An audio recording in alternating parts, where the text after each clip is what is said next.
సినీ నటి కల్పిక గణేష్ గత కొన్ని రోజులుగా వివాదాలతో వార్తల్లో నిలుస్తున్న విషయం అయితే తెలిసిందే. ఆమె ఎక్కడికి వెళ్ళినా హంగామా సృష్టిస్తూ వివాదాలకు కేంద్ర బిందువుగా మారుతుంది. తాజాగా ఆమె తండ్రి గణేష్ గచ్చిబౌలి పోలీస్ స్టేషన్ లో ఫిర్యాదు చేశారు. కల్పిక గతంలో 2 సార్లు ఆత్మహత్య ప్రయత్నాలు చేసిందని, మానసిక స్థితి బాగోలేదని, డిప్రెషన్ తో బాధపడుతుందని ఫిర్యాదులో పేర్కొన్నారు. 2 సంవత్సరాలుగా మందులు వాడడం మానేసిందని, తరచూ అందరితో గొడవలు పడుతూ కుటుంబ సభ్యులకు ప్రమాదంగా మారుతుందన్నారు. ఆమెకు వైద్య సహాయం అవసరమని, కుటుంబ భద్రత దృష్ట్యా చర్యలు తీసుకోవాలని కోరారు. జులై సీతమ్మ వాకిట్లో సినిమాల చెట్టు, యశోద హిట్ చిత్రాలతో మంచి గుర్తింపు తెచ్చుకున్న నటి కల్పిక గణేష్ ఇటీవల తరచూ వార్తల్లోకి ఎక్కుతున్న విషయం అయితే తెలిసిందే. గతంలో ప్రిజం పబ్ లో ఆమె ప్రవర్తించిన తీరు కేసుల వరకు వెళ్ళింది. పబ్ సిబ్బందిపై దుర్భాషలు ఆడుతూ ఆమె చేసిన రాద్ధాంతం సోషల్ మీడియాలో ఫుల్ వైరల్ అయింది. పోలీసులు ఎదుటే ఆమె రెచ్చిపోతూ నానా హంగామా చేసింది. ఆ వ్యవహారంలో పబ్ సిబ్బంది ఫిర్యాదుల మేరకు పోలీసులు కల్పికపై కేసు కూడా నమోదు చేశారు.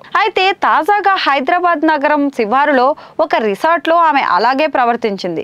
రిసార్ట్ మేనేజర్ తో పాటు సిబ్బంది పైన కానీ బూతులు తిడుతూ రచ్చరచ్చ చేసింది. అసలు ఆమె ఎందుకు అలా ప్రవర్తించిందో తెలియక అక్కడున్న వారంతా నోరెళ్లబెట్టుకుంటూ చూస్తూ ఉండిపోయారు. అయితే రిసార్ట్ సిబ్బంది తనను డ్రగ్ అడిక్ట్ అంటూ తిట్టారని, సిగరెట్ కావాలని అడిగితే పట్టించుకోలేదని ఆమె చెప్పుకొచ్చింది.